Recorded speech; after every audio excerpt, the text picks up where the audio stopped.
Bem-vindos à nossa análise. Hoje a gente vai mergulhar na vida e no trabalho de uma figura que, nossa, realmente mudou o jogo na educação. Maria Montessori. Uma figura e tanto. Exato. E a gente está usando aqui informações de artigos bem completos da Wikipedia sobre a vida dela e o método que ela criou, né? Isso. E o mais curioso é pensar que muita coisa que a gente vê hoje na educação infantil, tipo autonomia da criança, aprender fazendo, essas ideias têm origem lá atrás, com essa mulher incrível que desafiou tudo no começo do século XX. Totalmente. E ela nem começou na educação, né? Exato. Foi na medicina. Pois é. Então, o nosso objetivo aqui é entender quem foi essa Maria Montessori, como que essa visão científica dela levou para uma abordagem de educação tão diferente e, claro, qual o impacto disso tudo hoje em dia. E é um ponto crucial esse início na medicina, sabe? Ela não era pedagoga de formação. Por ser uma das primeiras médicas lá na Itália, ela tinha um olhar treinado para a observação, para o detalhe, para o desenvolvimento humano. Faz todo sentido. E essa base científica, assim, foi o diferencial. Ela não ficou só na teoria, né? Ela testou, ajustou, observando crianças de verdade, em ambientes que ela mesma ia criando, cuidadosamente preparados. É uma história muito interessante de ciência aplicada à educação. Exato. Bom, vamos começar do começo, então? Maria Tecla Artemisia Montessori. Ela nasceu em 1870, lá em Chiaravalle, na Itália. A mãe dela, Renilde Stoppani, era uma pessoa instruída, apoiava muito ela. Já o pai, Alessandro, era funcionário público e, assim, tinha suas reservas sobre ela querer estudar mais, né? Era bem raro para mulher naquela época. Uma época bem diferente. A masculina queria ser engenheira no começo. Nossa, uma escolha completamente fora da curva para uma moça na Itália daquele tempo. Já mostrava uma determinação, né? Muita.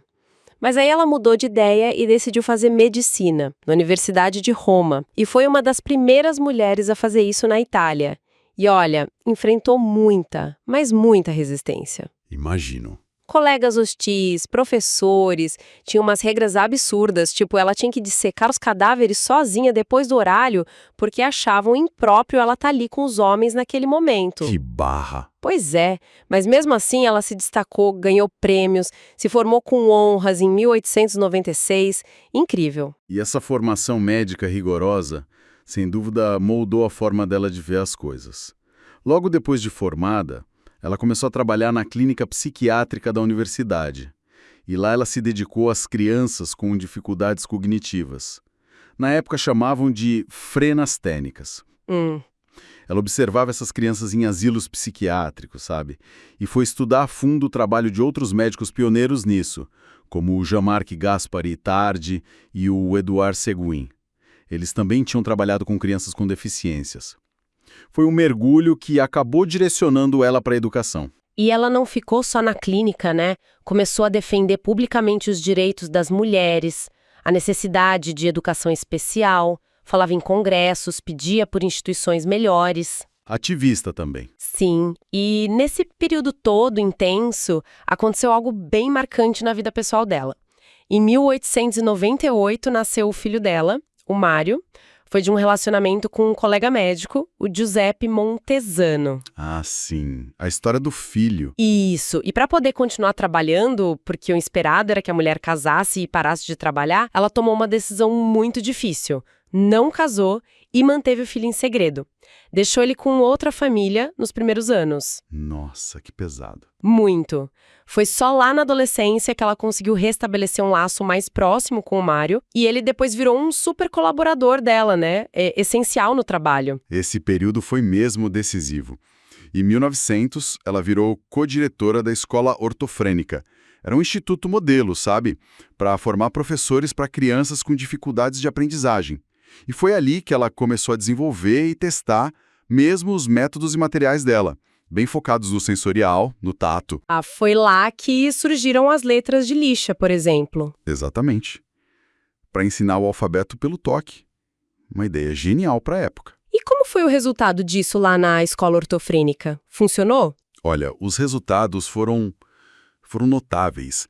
Crianças que antes eram consideradas ineducáveis aprenderam a ler, a escrever, Algumas até superaram crianças ditas normais em exames públicos da época. Uau! Foi uma prova muito forte de que o método dela, focado nas necessidades da criança, na estimulação sensorial, funcionava. Mostrou que o potencial estava ali, só precisava da abordagem certa para florescer, né? Entendi. Daí, em 1901, ela sai da escola ortofrênica para se aprofundar mais ainda. Fez cursos de filosofia, de antropologia, voltou a estudar Itard de Seguin, traduziu os trabalhos deles e começou a pensar, poxa, e se esses métodos que deram tão certo com crianças com necessidades especiais fossem usados com todas as crianças? Essa era a grande questão. E a chance de testar isso apareceu em 1906. Convidaram ela para organizar umas creches para os filhos de famílias trabalhadoras num conjunto habitacional novo, lá no bairro pobre de São Lourenço, em Roma. Ah, o famoso bairro de São Lourenço. Isso.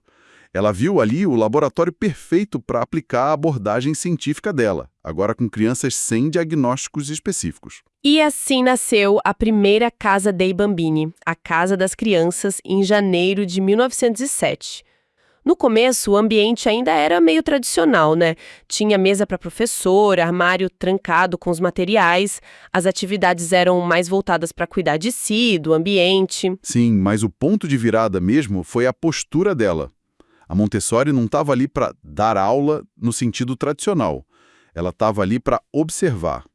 E essa observação científica, atenta, revelou coisas surpreendentes. Tipo o quê? E ela notou que as crianças tinham períodos de concentração, assim, muito intensa, espontânea, que elas repetiam atividades voluntariamente, não por obrigação, mas por puro prazer de dominar aquilo, e percebeu uma necessidade natural delas por ordem no ambiente. Essa observação direta foi a chave de tudo, pelo visto.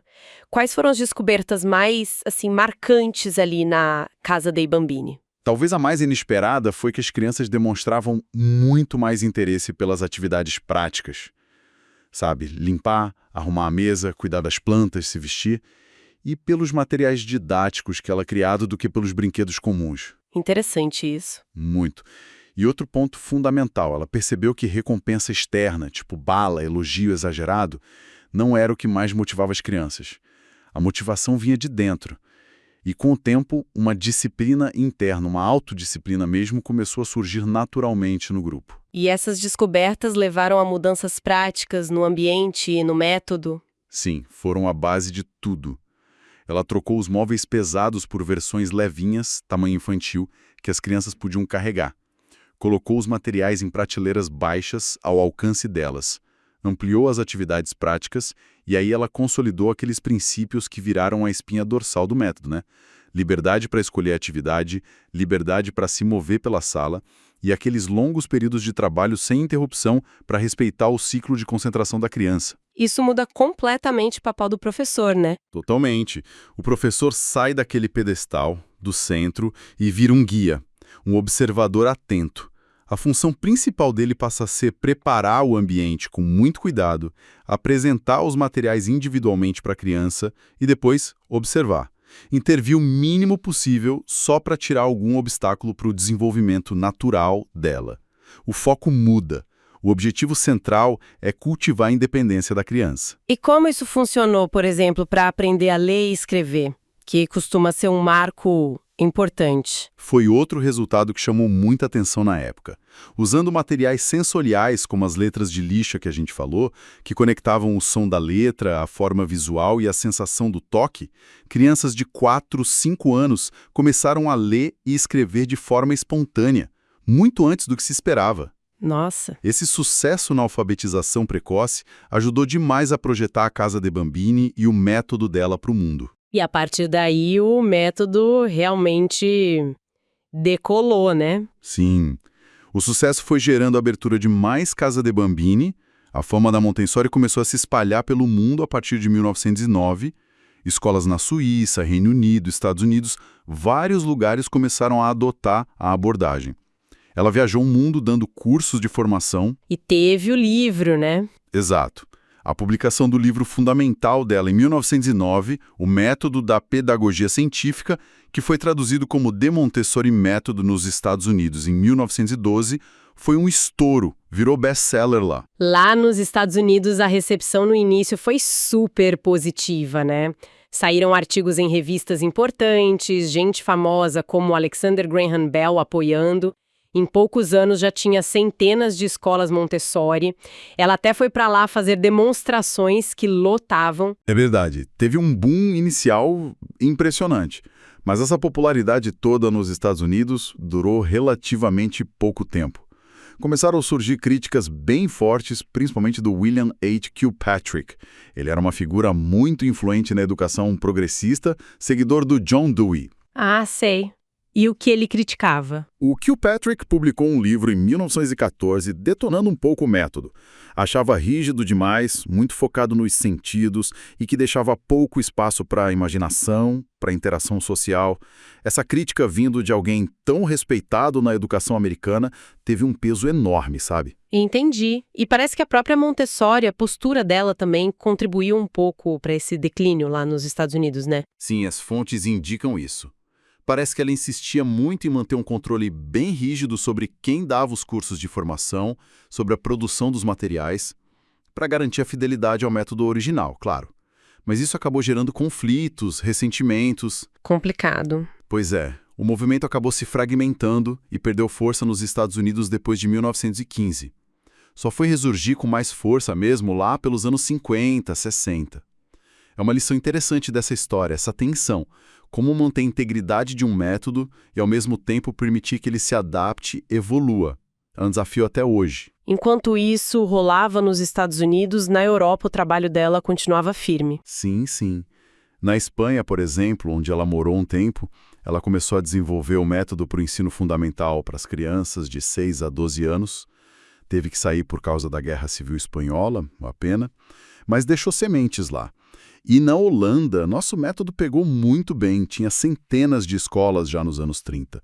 Tanto que a sede da AMI, a Associação Montessori Internacional, acabou indo para Amsterdã. E ela dava cursos regularmente no Reino Unido também. E a relação com a Itália fascista? As fontes mostram que foi complexa, né? Como a gente deve entender isso? Olha, as fontes apresentam os fatos de forma bem neutra. Indicam que teve um período inicial de apoio do governo do Mussolini, ali entre 1922 e 1924. Chegaram a criar a Ópera Montessori, um colégio de formação. O Mussolini foi até presidente honorário. Sério? Sim. Só que, a partir de 1930, começaram a surgir atritos, divergências ideológicas, financeiras. As palestras que a Montessori dava sobre paz e educação, por exemplo, batiam de frente com a ideologia do regime fascista. Faz sentido. Aí ela e o filho Mário passaram a ser vigiados politicamente. Em 1933, ela rompeu com a Ópera Montessori, em 1934 saiu da Itália e em 1936 o governo fascista fechou as escolas Montessori no país. As fontes sugerem que as convicções antifascistas dela levaram a esse rompimento e ao exílio. E foi nesse período conturbado que ela também criou a estrutura internacional do movimento e focou mais na questão da paz, certo? Exatamente. Em 1929, foi criada a Association Montessori Internationale, AMI.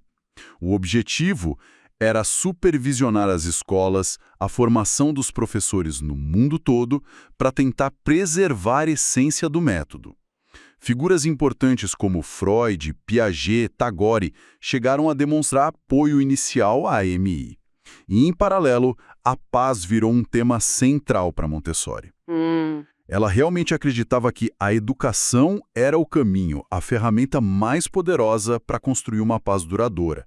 Deu várias conferências sobre isso, publicou o livro Educação e Paz e foi indicada para o Prêmio Nobel da Paz 3 vezes, 1949, 1950 e 1951. Que incrível! E depois disso tudo vem um período longo e muito produtivo na Índia. Sim, importantíssimo.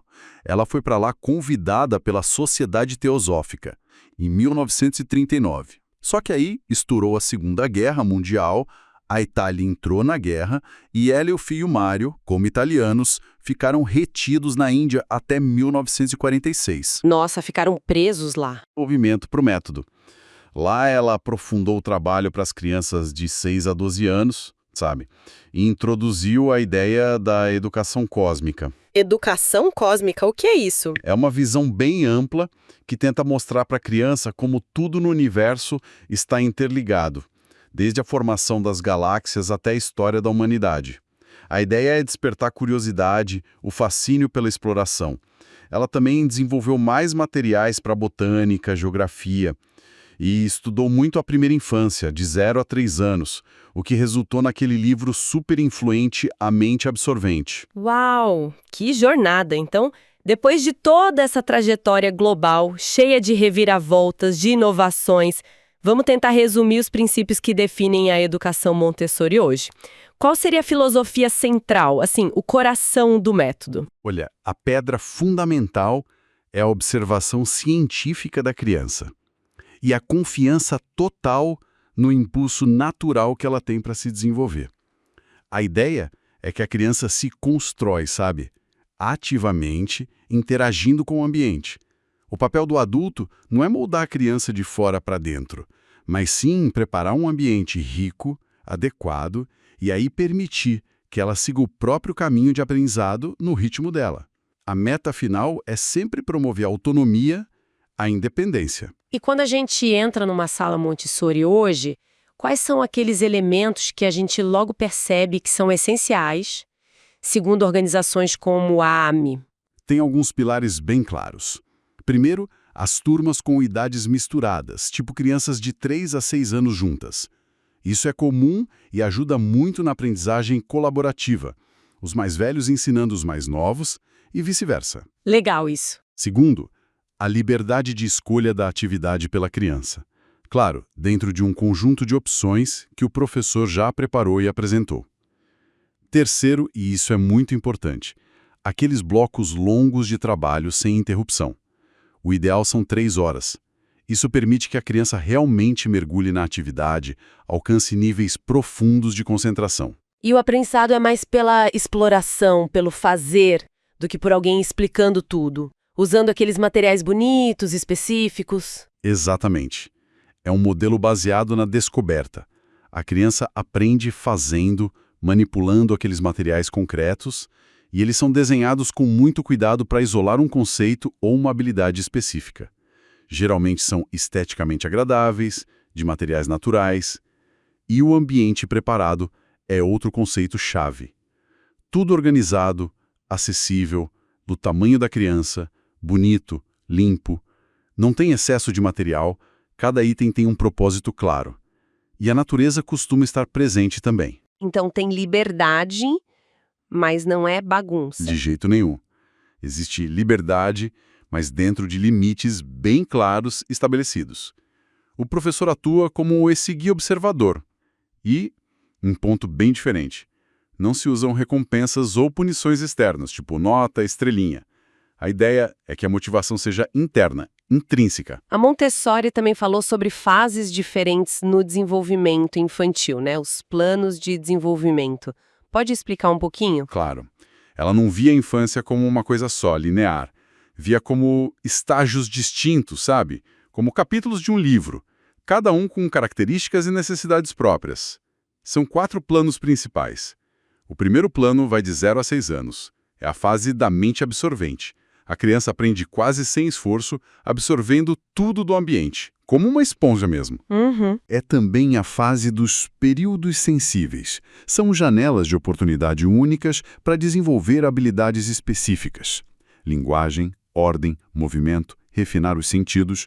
O foco da educação aqui é muito sensorial e prático. Daí vem os materiais como as letras de lixa, as contas douradas para matemática, as atividades de vida prática. E quando a criança encontra uma atividade que faz sentido para ela e consegue se concentrar, ela atinge o que Montessori chamou de normalização. Um estado de calma, de trabalho feliz com disciplina interna. Interessante. E o segundo plano? De 6 a 12 anos. O que muda? A criança muda bastante. Surge um interesse social muito forte, o que ela chamou de instinto de manada, a vontade de trabalhar em grupo. A razão, A imaginação, o senso moral, tudo isso se desenvolve intensamente. A criança começa a querer entender o porquê das coisas, o lugar dela no mundo. É aí que entra a educação cósmica. Exatamente. A ideia é apresentar o universo de forma integrada, mostrar a interconexão de tudo, da formação das galáxias à história humana. Isso para despertar o fascínio, a curiosidade intelectual. E a exploração do mundo fora da sala, as saídas também, ganham muita importância nessa fase. E os outros planos? O terceiro e o quarto? O terceiro plano, de 12 a 18 anos, é a adolescência. Montessori via essa fase com um potencial criativo enorme, um forte senso de justiça, mas também como um período de instabilidade. O adolescente busca o que ela chamou de valorização, um reconhecimento social. Ela até propôs um modelo diferente para essa fase, o Erdkinder, que envolveria trabalho prático, estudo conectado à vida real, talvez no campo. Mas essa fase foi menos desenvolvida por ela. E o quarto plano, de 18 a 24, é o do jovem adulto buscando independência, aprofundamento nos estudos, também menos detalhado na obra dela. Entendi. E hoje em dia, como é que o método Montessori se apresenta no mundo? É tudo igualzinho em todo lugar? Olha, longe disso. Tem milhares de escolas Montessori pelo mundo, mas existe uma diversidade enorme na prática. O nome Montessori não é uma marca registrada, sabe? Então qualquer escola pode usar o nome. Isso leva a muitas variações na fidelidade aos princípios originais. Ah, então tem adaptações. Muitas. Tem a questão da tecnologia, por exemplo. Hoje existem até aplicativos Montessori. Mas aí rola todo um debate sobre como integrar isso sem perder a essência do método, que é muito tátil, muito concreta, né? E as pesquisas sobre a eficácia do método, o que elas dizem? Funciona mesmo? Os resultados são mistos. Tem muitos estudos que apontam resultados positivos, sim, tanto na parte acadêmica quanto na socioemocional, especialmente em escolas que demonstram seguir o método com mais fidelidade.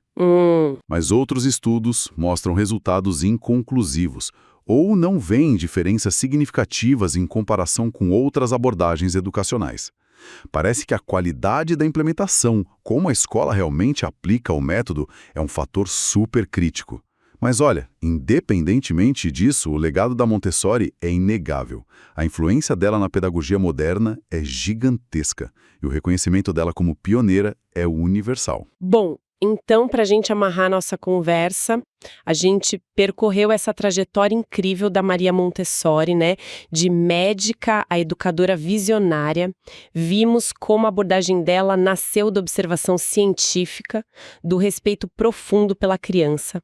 Como ela criou um método focado na liberdade, na autonomia, no desenvolvimento natural, com ambientes e materiais que são únicos. Acompanhamos a expansão dessa ideia pelo mundo, com os seus altos e baixos e como ela evoluiu.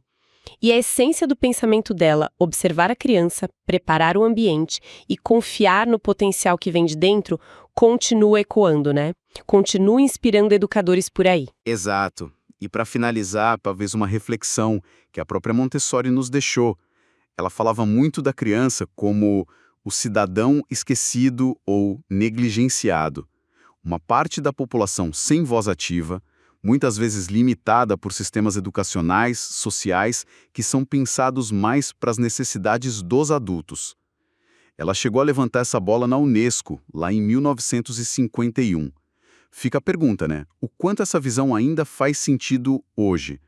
Será que nas nossas escolas, na sociedade em geral, a gente está realmente enxergando e atendendo às necessidades autênticas de desenvolvimento das crianças?